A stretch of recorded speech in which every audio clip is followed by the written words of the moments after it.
The basic steps weren't that hard to pick up, but he knew you could learn more and more about playing the longer you spent at it. It could take years and years to be really good. He liked that about the game. Anyway, he was sure Kathleen would let him know if he made any mistakes. Hi, you guys, said Tara. Meet Rosie. She's my neighbor and she wants to be in the club. Tara pulled the small, shyly smiling girl around in front of her. Randleman said hi, and so did Max, but he had thought Tara would bring someone from their own class. Rosie is going to be in third grade, but she'd been playing chess since she was 5, Tara explained. Rosie's smile widened, but she still hadn't made a peep. So, everyone's here, said Max. Yeah.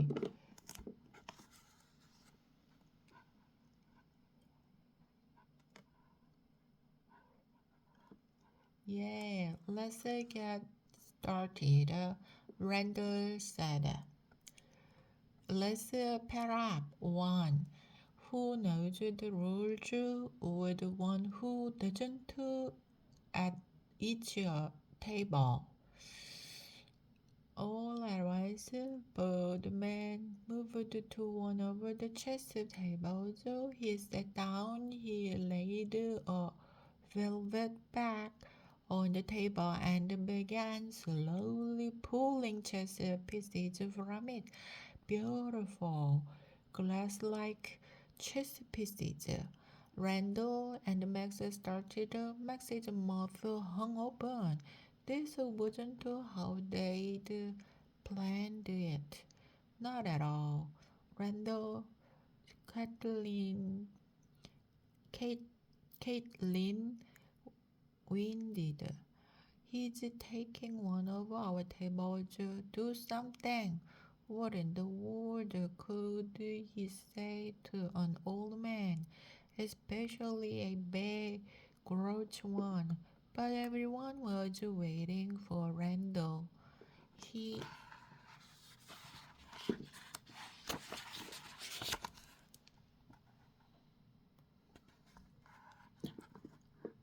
swallowed hard and then edged over to him. Mister, what? It was hardly a word, more like a snap. He continued setting up the board. We are a chess club. This is our first ever meeting. We have enough paper to use all 4 of the tables. Since you don't have an opponent, well, would you mind if this table was free when I sat down? Now I have it. Bookman peered at him from under feathery gray brows. Randall knew he'd been dismissed, but he couldn't give up. But you can't play alone or so. Excuse me, young fella, said a second old man who had slipped up behind the landman, and to Bowman he said, may I join you in a game? Suddenly, Bowman motioned for the second man to sit. Second for the second man to sit. This is fine, fine. Indeed, wherever there is a chess game, that's the place for me. I'm honored. By the way, Gina piped up. It's okay, Randall. I can watch. Yeah, me too. Tara made a little face. Randall could tell Tara would rather play. He chewed his lip. He'd failed his club kids lady. Max shrugged. He said, so Ray's plays with Walk, Randall with Kathleen, and me with Dolly. Randall nodded. It wasn't a total disaster. Sometimes a game goes fast, he said, and we can change players so that Gina and Tara play next. But Randall still seethed at Birdman. It seemed deliberate that he was here at this time with his chessmen, and it seemed mean. Chapter 6 Into Battle. Randall sat down across from Kathleen. She was looking pleased with herself. Hold on, said Randall. You've changed the pieces around. They have to start on the schedule where I had them. Kathleen blinked. Why? Because the Black Queen always starts on the dark square, and every visit starts in a certain place. Why? Urgh. Randall thought this was going to be a trial because that's the rule. Kathleen didn't like rules. Okay, she reset the two pieces she had moved. Gina stood at their table to watch. How do you win this game? Most points. You win when you could take your opponent's king in your next move, and there is nowhere he can move to prevent it. There's called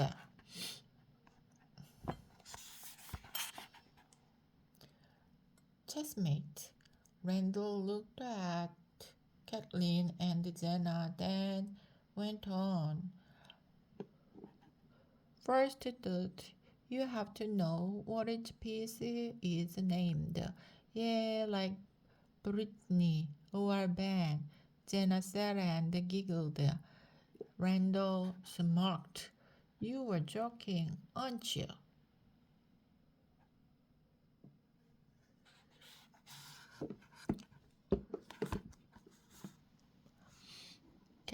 Kathleen held up a piece. I know, this is the queen, she said. Right. Well, you already said this was a knight, and I think this piece has to be king, said Jenna. It looks like it. Right again. Then Randall showed her the rooks, bishops, and pawns. Each piece is able to move only in a certain way. The pawns move one square at a time and forward, except when they capture a piece. Ah, capture, said Kathleen, her eyes gleaming.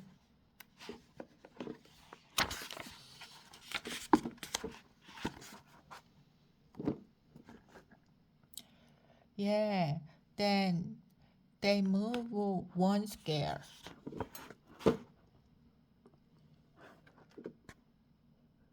Dialogue diagonally.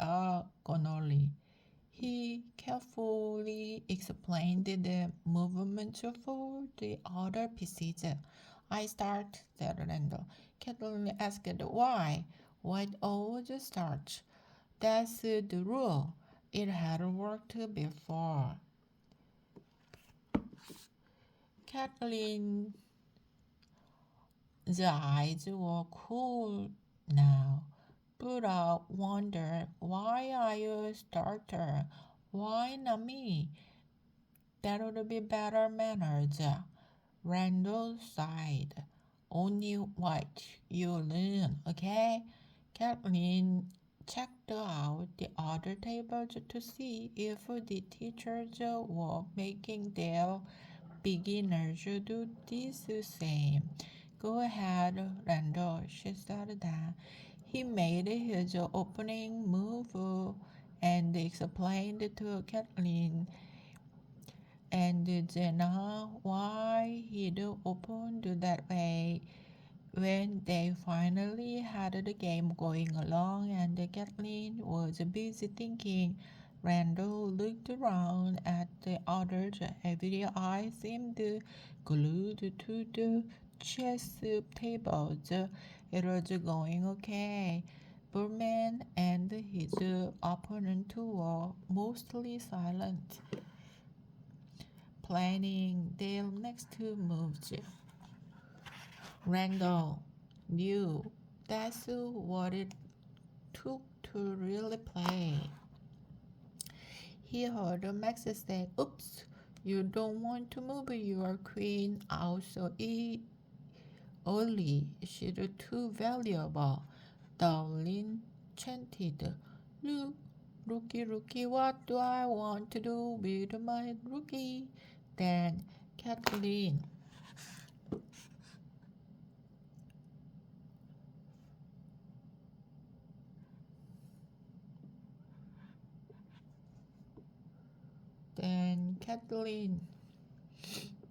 brought Randall back. "I don't get it," she said. "If knights can jump, why can't the bishops?" "Because that's the rule." I know," Kathleen said. "Lots of rules to this game," said Jenna. She twisted her beaded bracelet. "Yeah,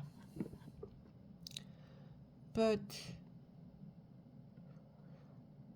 you will get them. We've got all summer. See, this is like two armies, and you'd never be able to figure out moves to win if the pieces were allowed to move any which way.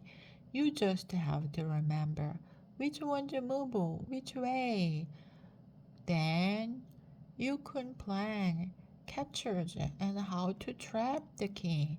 Like this," Randall said, and took one of Kathleen's pawns. Next time, Randall looked up from the board. The gloved gold was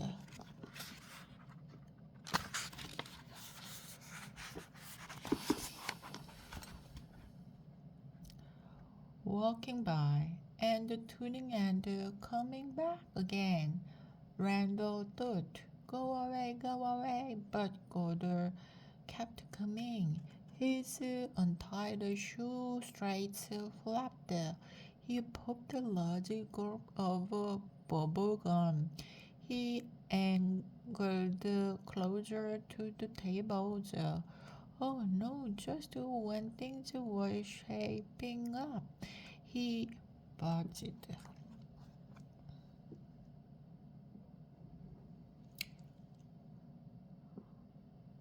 Right in next to Ronald and Kathleen's table. Jenna across from him scrawled, "You are not part of the club," she said. Then Tara saw him too. "Gordo, what are you doing here?" she demanded. "It's a public park, isn't it? I can be here if I want." He pretended tripped into the table and slapped his hand down as if to steady himself. Pieces scattered. "Oops, sorry," he said, but then he laughed. "Sorry? Huh? Right?" thought Randall. Randall ground his teeth. Now he and Kathleen would have to start their game all over. He wished he were brave enough to make Gordo go away, but he ducked his head and reset chess pieces instead.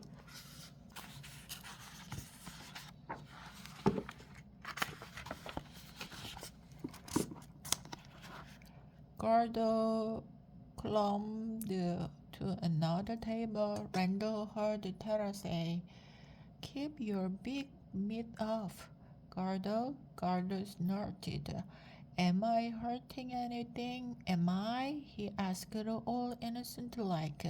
He moved on to Max's table and stayed there watching, popping gum, slouching, but watching. At least he was quiet for once.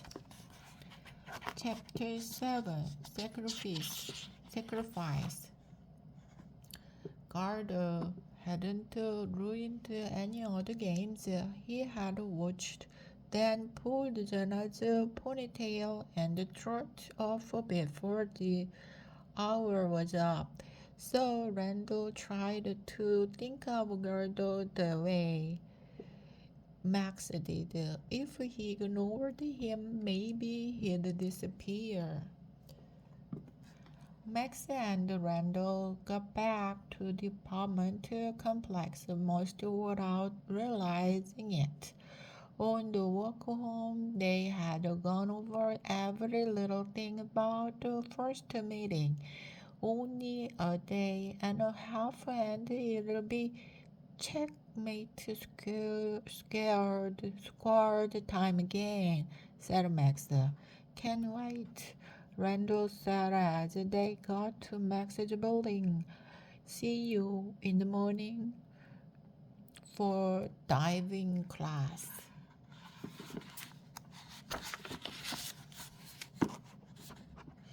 Randall strolled into Mrs. Max's apartment.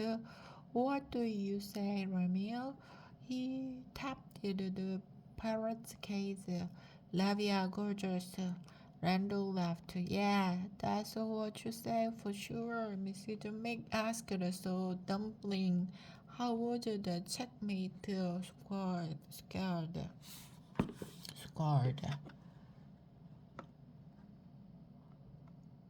Randall liked that. She remembered his club name. Great! Everybody showed up. Can you believe it? Every lost body. And they all acted really interested. Mrs. Mick took him by the hands and twirled him around with her. I knew it. You are one clever boy, Randall. Randall grinned. It'll be a good club, I think. If all the kids learn the rules, we'll have fun with the winner playing winner. He scratched his head. If everyone keeps on coming and really tries, as usual, he was having some self-doubt. He plopped on the sofa, frowning, and we only had three of the four tables. That slowed us down. Mrs. Meg raised her eyebrows and waited. Randall twisted his mouth. There's this grouchy gray man at the park. I call him Birdman because he feeded the birds.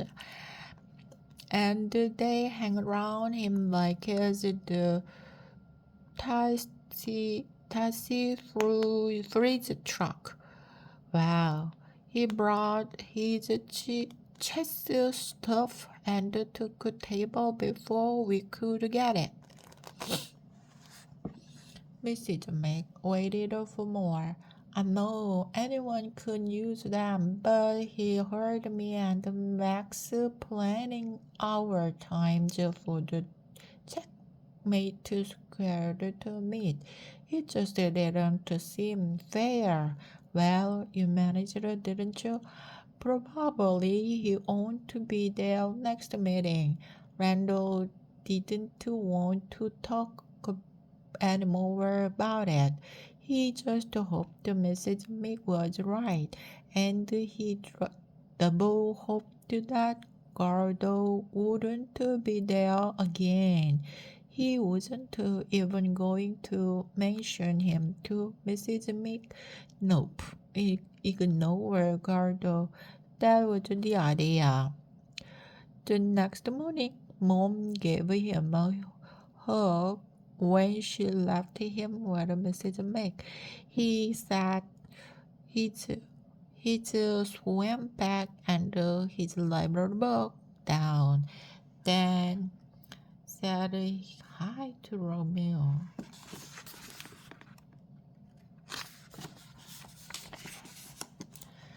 He's not very chatty this morning. Mrs. Meek said, why don't you let him out of his cage? He'll thank you for it. Randall unlatched the cage door and Romeo flew to perch on the chair back. He turned his head this way and his little yellow eyes watched as Randall held out a fruity treat to him. Good bird, Romeo, Randall said when he took it in his curved beak. Love ya, gorgeous, said Romeo. Mrs. Mick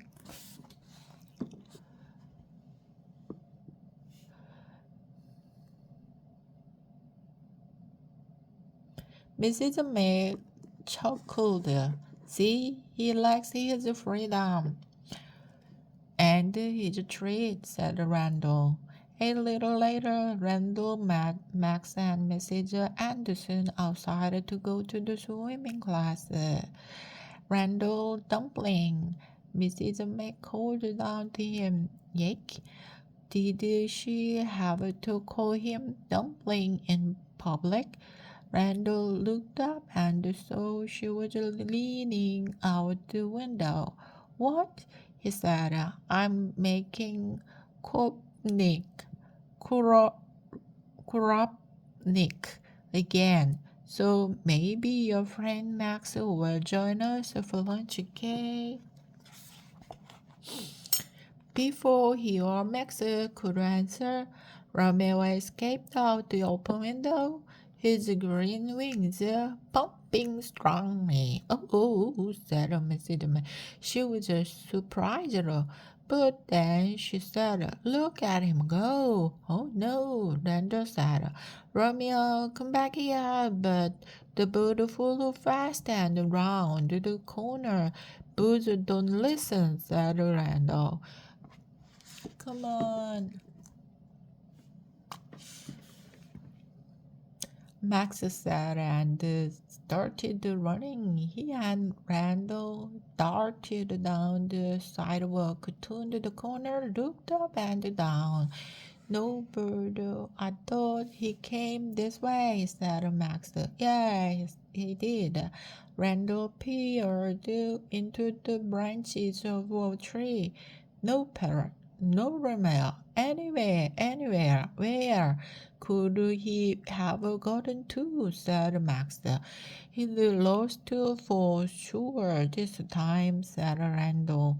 Max's mother caught up to them. Mrs. Mikovich says she will leave her window open. Not to worry, let him spread his wings, she said. She shook her head.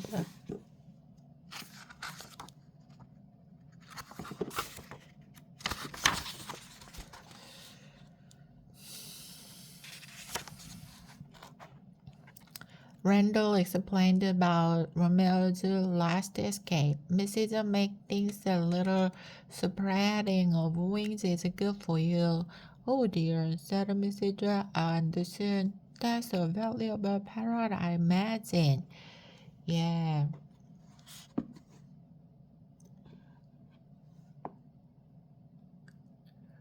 Yeah, said Randall, worried again.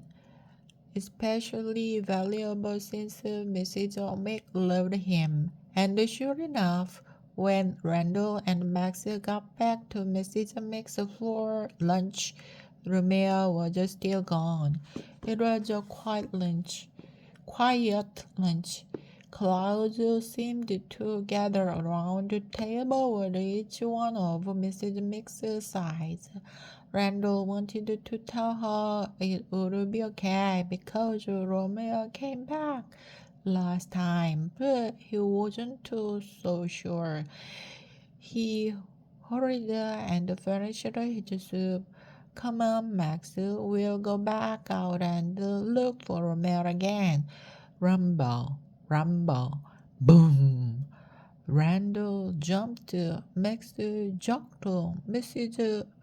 Meek cried, Heavens! They all rushed to the living room window.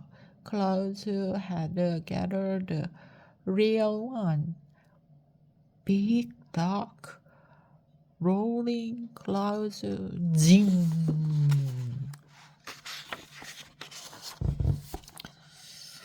Whoa! Did you see that? Randall's eyes were big. Lightning, said Max. Thunder, lightning. Oh, here comes the rain, said Mrs. Meg. And it poured. Mrs. Meg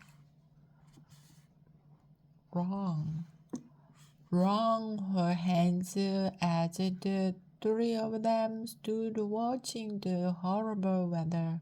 Finally, she drew herself up tall. Well, she said, my Romeo certainly won't be flying in this. Do you think he'd alright, Randall? Couldn't help asking. Mrs. May grabbed a towel. She mopped a rain puddle from the floor by the open window of her bedroom. I certainly hope so, Dumpling. Then she shut the window. After Mrs. Anderson had come with her umbrella for Max, Randall spent the afternoon reading. The summer program was called Reading. What a treasure! Randall had meant to show Mrs. Mick his card, but decided not to since Romeo was gone. It was a picture of a parrot.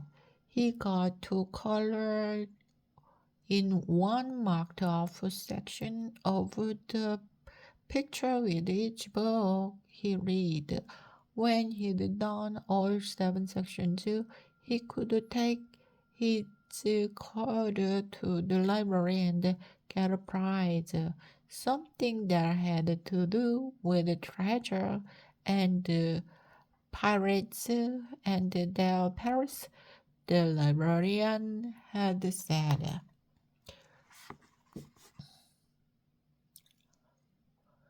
But now was not the time to show Mrs. Mac. The sky kept on raining. The world outside was a wavy blue. They went to the closer window more than once to see if Romeo might have made it back and been waiting on the ledge. Even though Mrs. Meek didn't want him trying to fly home in the wind and the rain and thunder and the lightning. He wasn't there, and Romeo was still gone when Randall left that evening. He went to sleep hoping the rain would stop and that Mrs. Meek's favorite game show would work as a magic game. Chapter 8 Under Attack.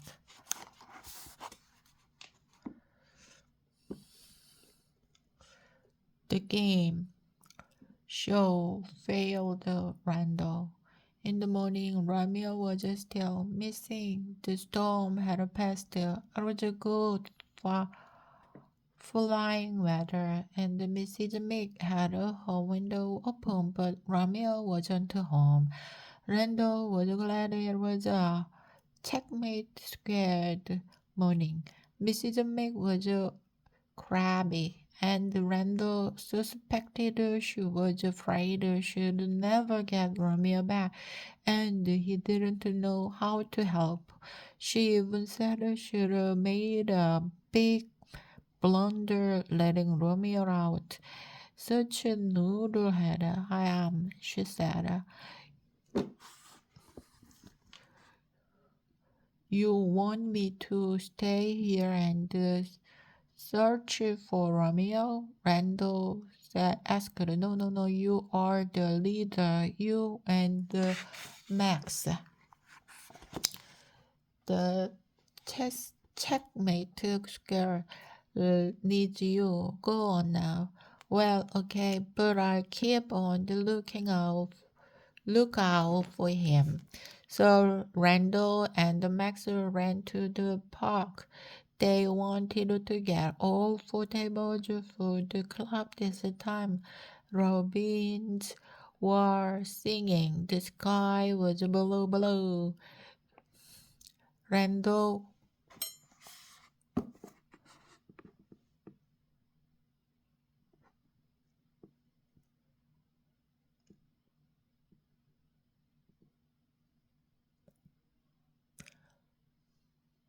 Randall would feel great if he weren't for Romeo being lost. He slowed to walk.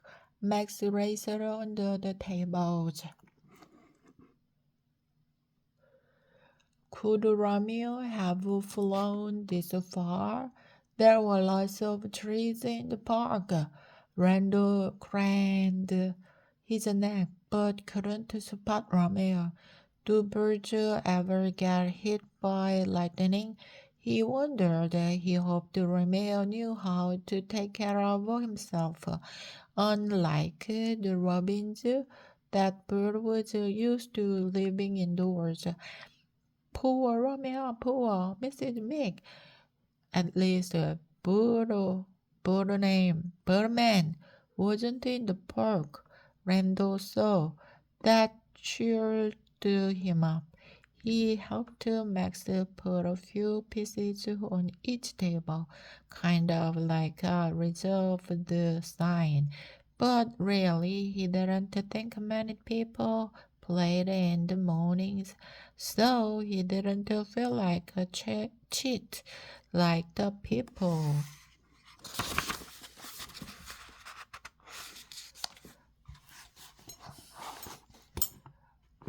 In Bergermat, who always sat a kid at the table while they waited in line for their food so that the ones who'd gotten their food had no free table to sit at.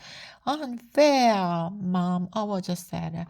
He and Max talked over who should play together, and before they knew it, Darlene, Walker, Tara, Kathleen, Jenna, and Rose were there. Yes, Randall told himself it wouldn't be much of a club if they couldn't all come. I practiced with my mom yesterday, Darlene said. She and I are the only one in our family who play chess. Randall liked how he sounded proud. He collected the reserve pieces from the table. Others started setting up their games. There was a scuttled over pigeons, and Randall was sure he knew who was coming down the path. Tall, gray, moving deliberately. Birdman. Randall decided to give him the gold treatment. Ignore him. He turned back to his board.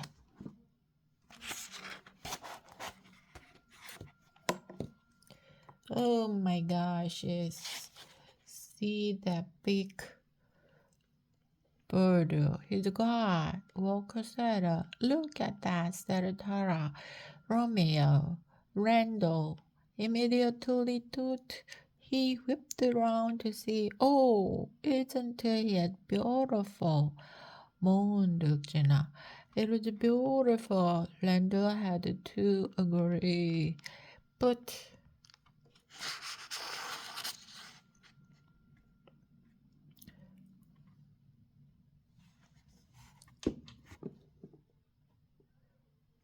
the bird.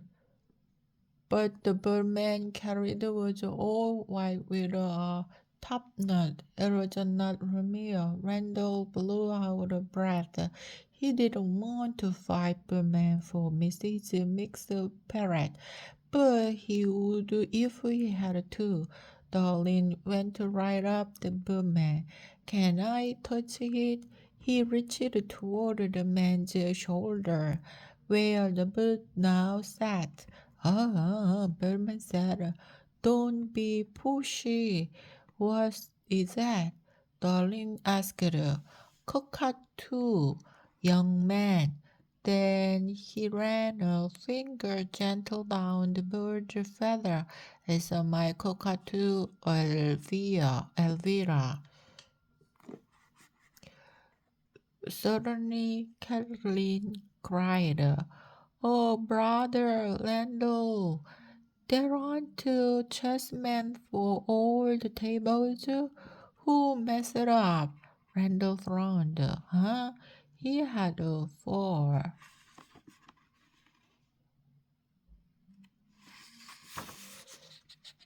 tables.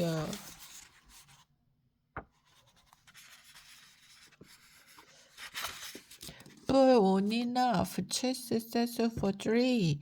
How had he let this happen? Birdman pulled his velvet bag from the pocket of his baggy shorts. For a game, I might be willing to share my pieces. What? Randall scratched his head. He didn't want. This wasn't the way the chessman scored was supposed to be. Not with an old man, not with a birdman. Well, Randall, Caitlin said, what do we do? He looked at Max, who glanced at Birdman. Much of the club was still oohing and ahhing over Elvira. He looked back at Randall and shrugged. Randall felt trapped. Okay, said Randall. Oh, mister, you okay with playing with someone you have to teach? Birdman felt trapped. Okay, said Randall. Oh, mister, you okay with playing with someone you have to teach? Birdman and bowled over, sat down, and removed his chessmen one by one from the bag. Elvira stuck to his shoulder, hardly moving to feather. I would have to teach anyone here. Randall guessed that was true, but did he have to say it? I'll play him, said a small voice. Randall wondered who had said that. Rosie came up to him. I play my grandpa all the time, she said. Randall figured the Birdman would wipe out and over them in a few moves. Rosie was just so tiny, and this was the first time he'd really heard her voice. But she sat right down, looking sure of herself. She might be okay. Thanks, Rosie. Max and Randall both said.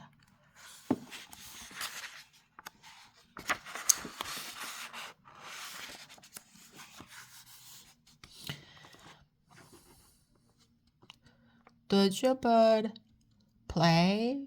She asked the birdman softly. For once, he almost smiled. Elvira enjoys watching a good game of chess, he answered. Now, there was one extra club member, but Kathleen offered to watch. That way, I will see what everyone does, she said. Randall agreed, and everyone got down to playing.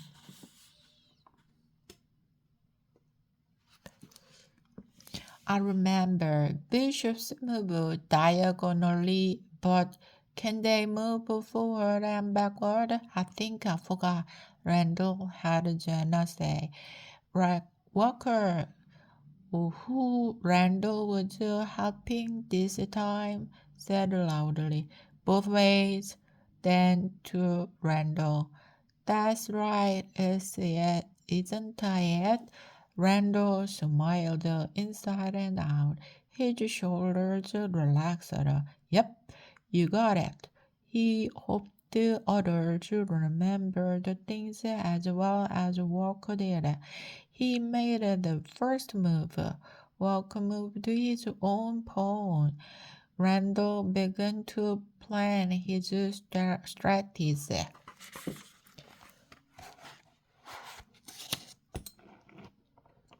Then there was a change in the air, a heaviness, and popping and slipping and scooping sound. Randall stiffened. He knew Gordo had arrived. Randall told himself, ignore him, but Gordo was hard to ignore. In another moment, Gordo was leaning on the table, taking everything in the big, greedy sponge. He breathed He breathed through his mouth and popped his gum every minute. Randall couldn't concentrate. Ha ha ha! He cackled when Walker captured one of Randall's knights. Randall glowed at him. I meant that to happen, he said. They captured Walker's rook that had taken his knight. A much more powerful piece to get off the board, Randall said. Oh, rats, Walker said. I forgot. Ah, Gardo said, as if he really understood. He popped his gum. A little later, Gardo was at Tara's table. Randall heard him loudly say, Jenna, that's a stupid move.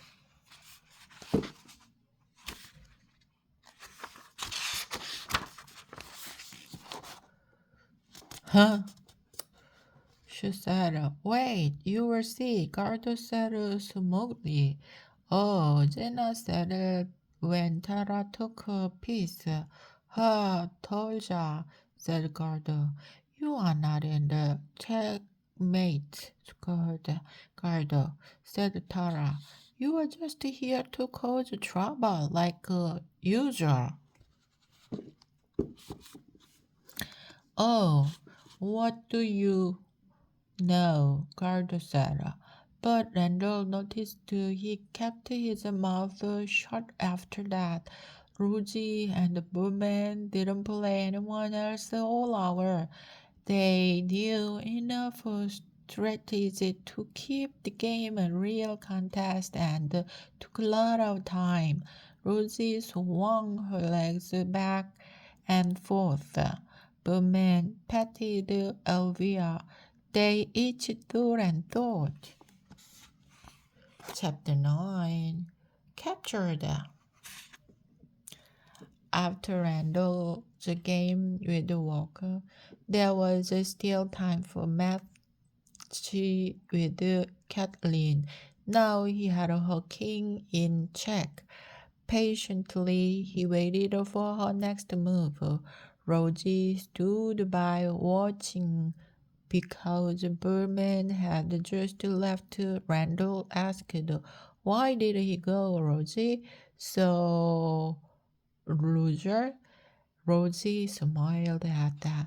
"No, he won. This time." He said he had to get Elvira back home. Kat- Kathleen moved the piece and Randall followed. "Checkmate," he said to Kathleen, "but you know how to keep that from happening next time." "Maybe, probably," Kathleen said. "I'm getting it."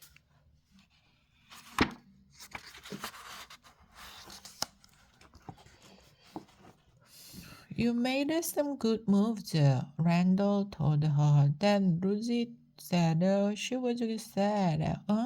Said Randall. The cocktail was sad.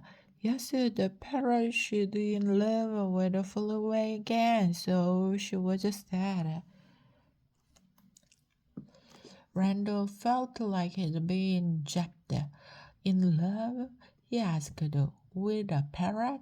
Birdman told you that?" Rosie nodded. "He said when he left a window open, this parrot comes to visit. He stayed all night last night, 'cause of the storm." "Oh my gosh!" Randall leaped out of his seat. His heart was doing flipped. How many loose parrots could there be? "He left the window open this morning in case the parrot decided to come back," Rosie said. "Boomman must be talking about Romeo. He had to find out now." Right then the old man, Harold, strolled up to the group. "Here you are. Here you all are again." "But where's my partner? Am I too late to play?" Gardo bounced over. "I'll play you," he practiced shouted. Randall's eyes widened. Could anything worse happen? Besides, he had to get going. "Oh, our time's about up. Look, here comes Jenna's mother now. And there aren't any pieces for that table." He didn't like what he heard coming out of his own mouth, but it was better than telling Gordo, "Go away, we don't want you." "I bet you don't know how to play anyway." Randall glanced around to see if Berman was still in sight. So half the kids here don't Gardo said. "I know a lot more than you think, buddy." Randall squirmed. Gardo was right, but this couldn't be. He swooped up his chest pieces. "Max, what? We gotta go. I think Boomman had Romeo last night. We have to follow him."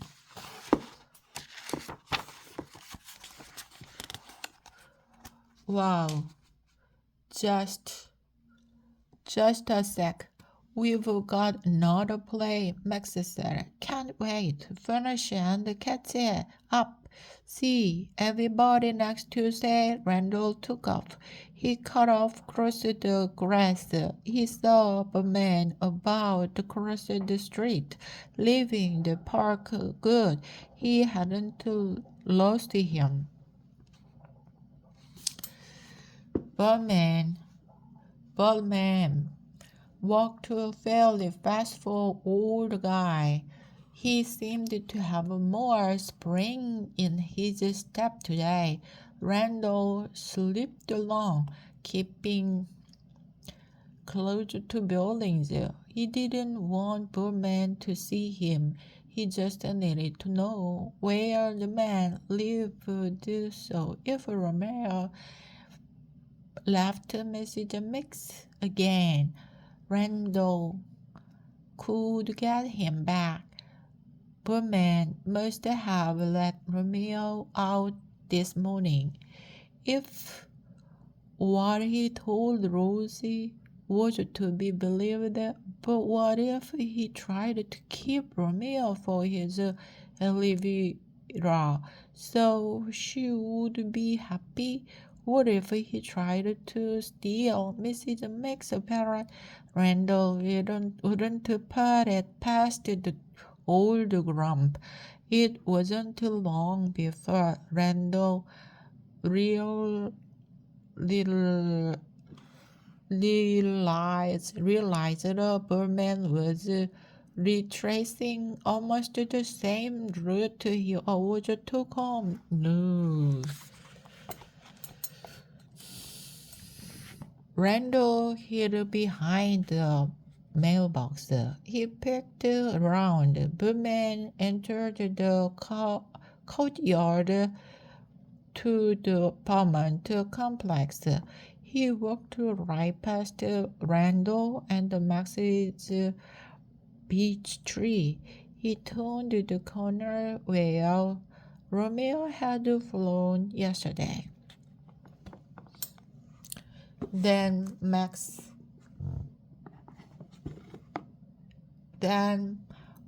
ran puffing up to Randall's hiding place. The man lives here, he squeaked. Randall nodded with his finger to his lips. Then he motioned Max to follow him. He darted down the walk, sneaked around the corner, spied the man with the white bird step into the building. They didn't dare follow him. What if he saw them? What if he still had Romeo and was so mean he actually hid Romeo from them? Or used that line about finder keepers? Look, Randall said. See if you find any open windows. Max and Randall both scanned the 3 rows of windows. They both cried 3, but they each pointed to a different window on different floors of the building.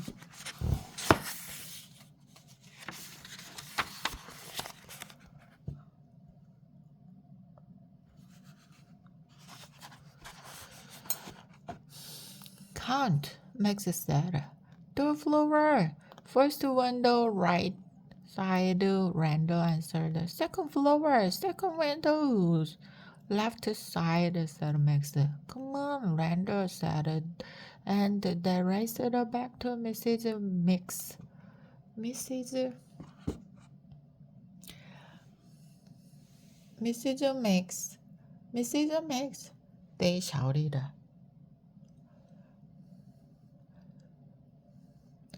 Mrs. Mix shouted, flinging open her door.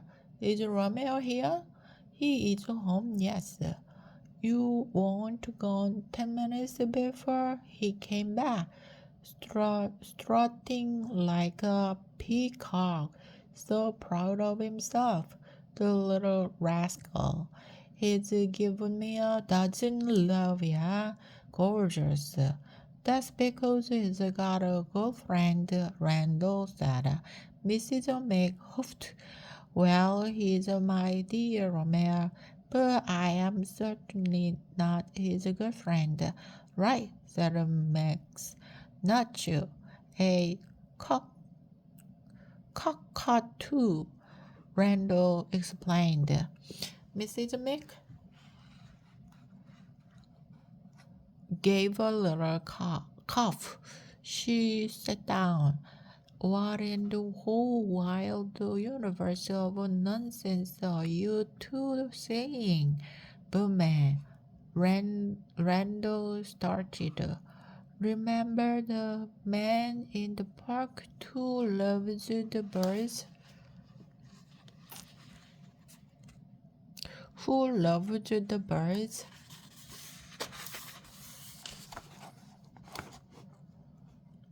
And he plays chess with us, said Max. He lives here in building number 4. He's the one Romeo goes to when he flies out the window. Randall finished.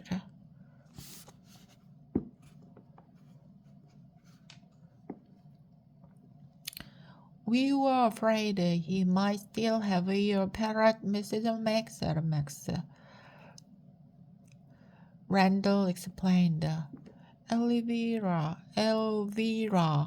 that's his cockatoo is in love with Romeo. Well, you can stop worrying. No one is getting Romeo in love or not. I'll keep the window closed when he is out of his cage. But look, Mrs. May, said Randall, pointing. The cage was empty. Randall could see through the open door, and Mrs. Mick's bedroom window was halfway up. Oh, what a noodlehead! She cried.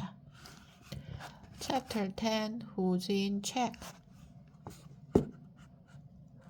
After finding that Romeo was nowhere in the apartment, the three of them marched over to the building. Max and Randall had seen Boomman enter. It was 3 stories tall with a central entrance, just like Max's building and Randall's too, so they could figure out which apartment numbers belonged to the open windows. Now they stood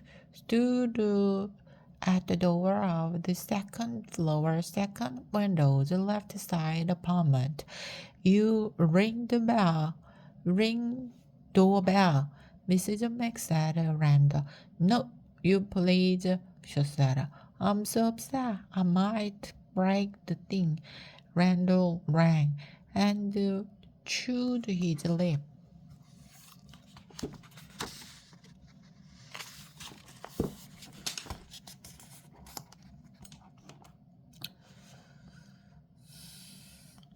They heard footsteps. The door was opened. A young woman holding a baby said, May I help you? Randall blinked. This didn't look promising. Excuse us, do you have a cockatoo? Do I? What? Is that a dog? She asked. Not a dog, a bird, Max said. You are kidding, right? I've got 2-month-old twins. What would I do with a bird? She wasn't too unfriendly. She just seemed tired. Thank you anyway, said Mrs. Max. Sorry to bother you, said Randall. Oh, to the 3rd floor, first window. Right, said Max.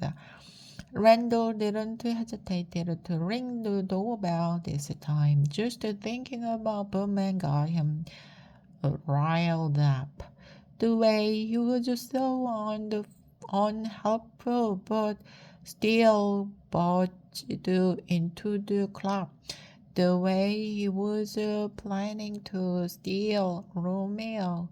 Boy, better watch out for me, Mr. Randall thought. But then, though he was so tall, feathery eyebrows drawn down, icy gray eyes starting at Randall from his doorway, It stopped Randall for a moment. Mrs. Meg and Max were silent too. Well, Birdman said, slowly taking in the three of them. Didn't realize you boys knew where I lived.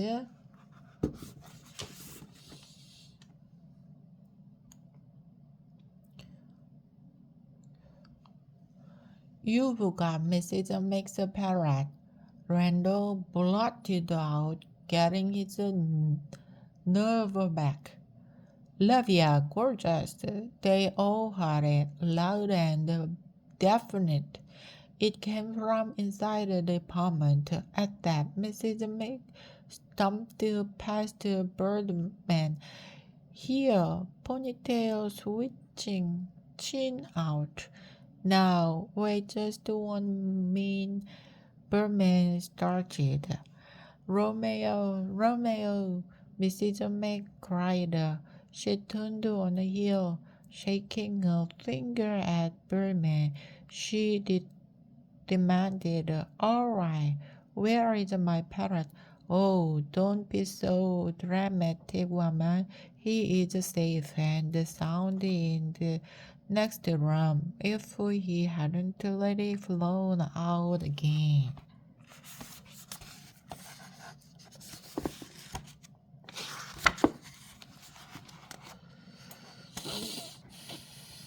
Dramatic? Wow, Mrs. Meg bristled.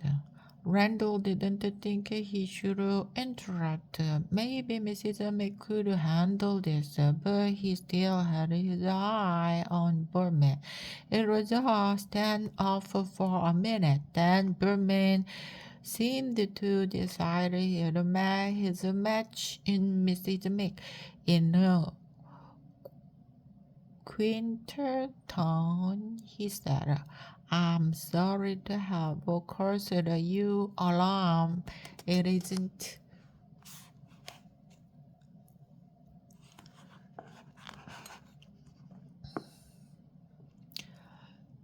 that I invited you a fine bird here, and I have wanted to find out who it belongs to. Well, Mrs. Meg said, I've been careless at that, I admit. But man nodded toward the boys. I am acquainted with these young men, Randall and Max, I believe. Then he held out his hand to Mrs. Meg. I am Jacob Wynne, Madeline Makovich, she said, shaking his hand. I must look a mess.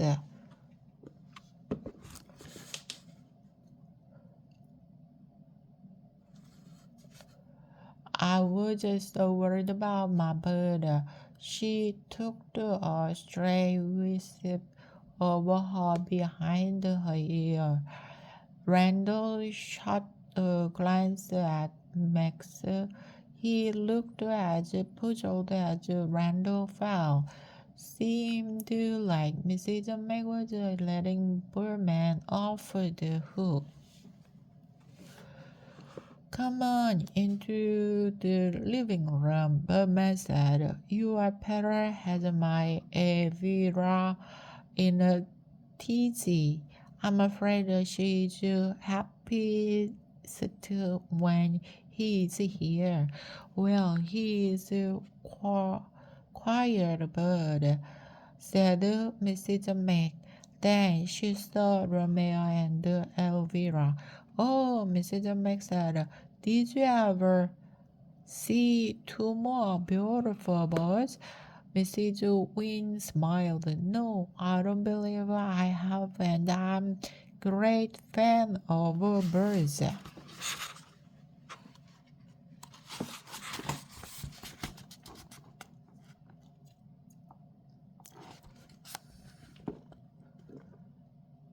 Mrs. Meg's own smile grew a few watts brighter at that. Elvira makes a fuss when he leaves, said Mr. Wynne. But I knew he had to belong to someone, so I never shut him in. You see, except last night, he would have been in danger in that wild storm. Randall thought Birdman, Mrs. Wynne's voice had changed. He sounded nice, and suddenly he didn't look so gray. Mrs. Mick said, I won't be letting Romeo fly away free again. Next time he might not find such a safe open window. Wise, of course, said Mr. Wynne. Elvira will get used to being alone once again. His face seemed to droop when he said that. Maybe Randall was thinking, maybe Mr. Wynne wasn't to all go he had thought he was. Maybe he felt as lonely as Elvira was about to. Then Mrs. Meg was saying something about arranging time for the lovebirds to be together. Why don't you bring Elvira over to my place tomorrow? Say 10 o'clock.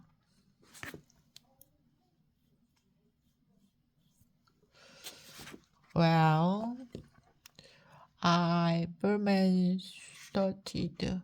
I don't get out much, except to the park to feed the pigeons. Oh, please, Sir Romeo and Elvira want to be lonely, and you and I have shared some tea. Mr. Wynne swallowed. Fine, yes, that will be good for the birds. But the way Berman and Mrs. Meg were looking at each other, Randall and suspicion it might be good for more than just Romeo and Elvira. When they left soon after, Mr. Wynne said, and I'll see you boys at chess table. Randall said, bye, without really so, really answering without really answering that question. Later at home, Randall helped his mother clear the dishes. Supper had been his favorite spaghetti and meatballs with mom's great tomato sauce, but it hadn't taken his mind off his problems. You are quiet tonight. You are quiet tonight. Mom said, what are you stewing about?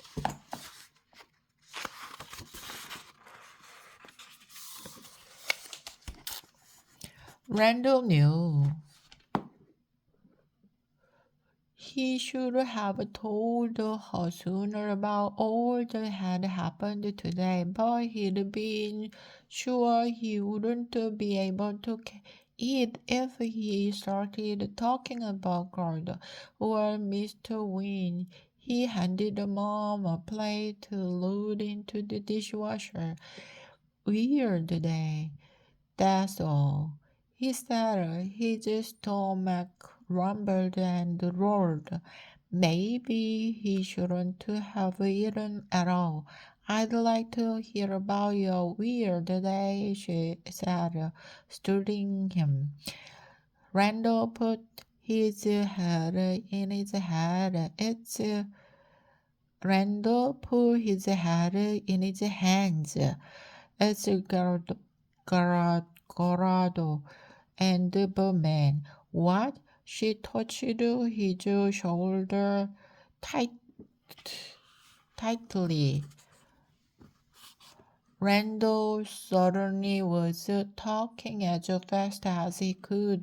Berman had Mrs. Mixed parrot But we got him back, and now they are friends, and his name is really Mr. Win, and he wants to keep playing chess with us, and so does Gerdo.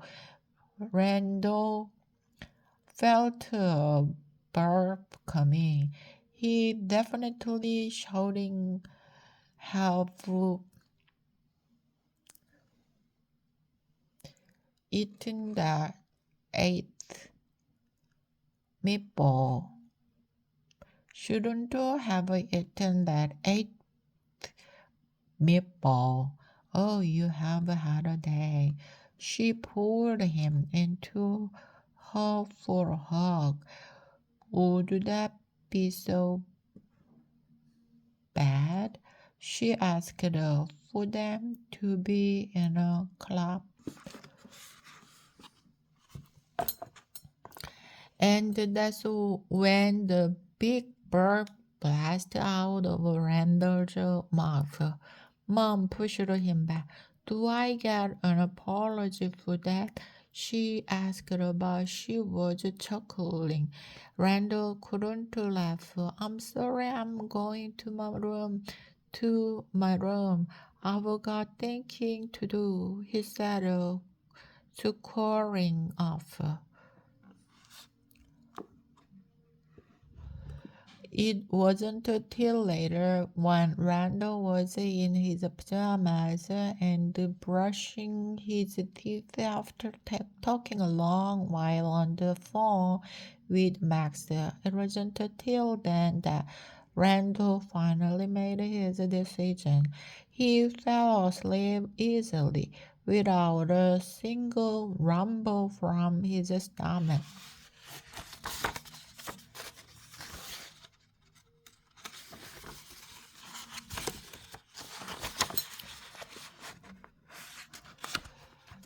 Chapter 11 Endgame. 3 weeks later, there was a sixth chess club meeting later. Randall stood in the community meeting room for the library because that's where the checkmate square met now, and because Randall was being interviewed by a Rush Pot news reporter. You will make a great human interest story. It isn't often that young people today share activities with older folks of the community, the reporter had said. Now she held a notepad and pen ready. So your name is Randall? Yes, ma'am. Is that one I or two?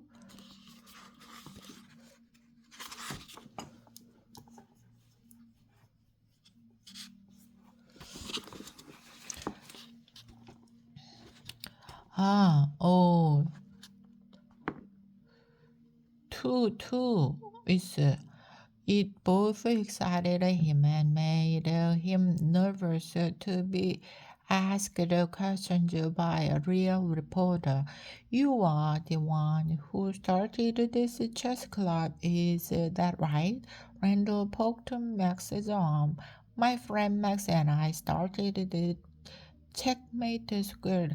I needed a project for the summer, and Max is a good partner. Max grinned, making his ears go up like usual.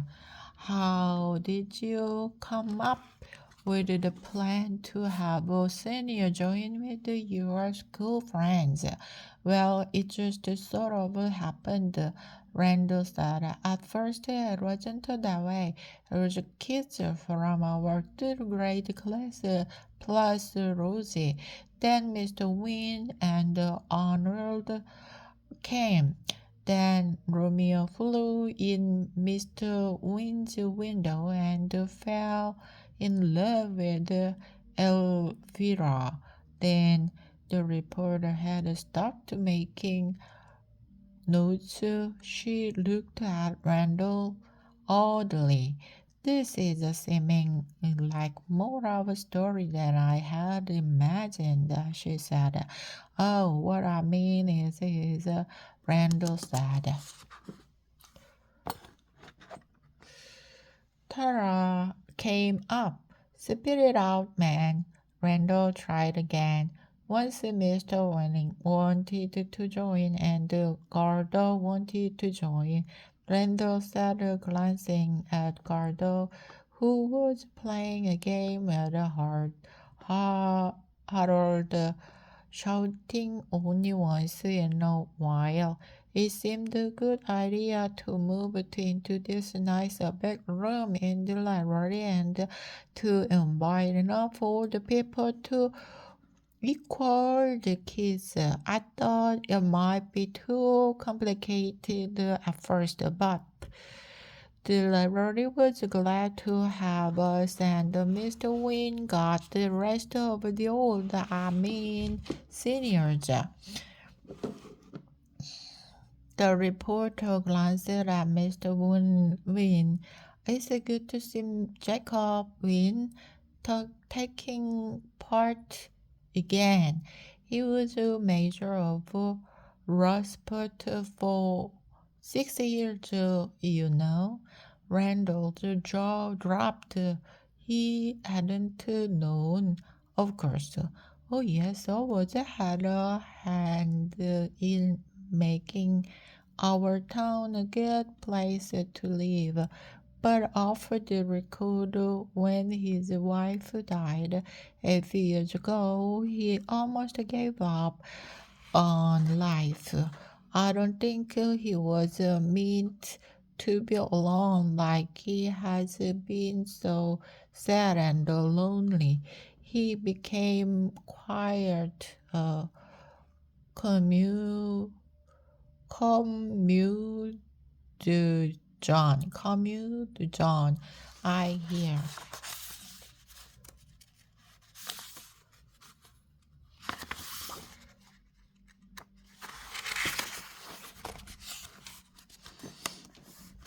I don't think he is lonely anymore, Randall said, looking at Mrs. May. Mrs. May turned from her game with Caitlin and waved at Randall. Even she had decided playing chess would be a good thing. She needed to spread her own wings.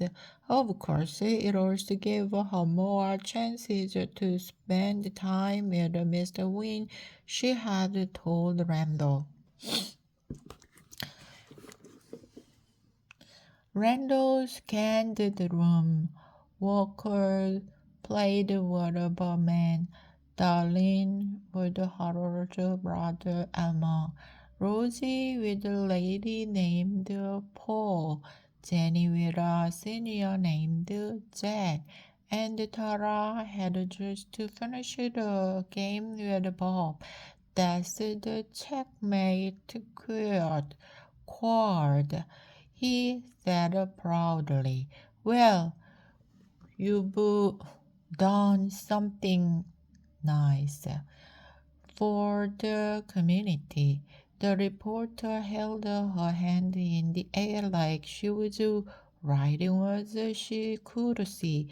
New boy in town draw together old and young to share the great game of chess. She smiled at Randall. I think you will like the article I'm going to write.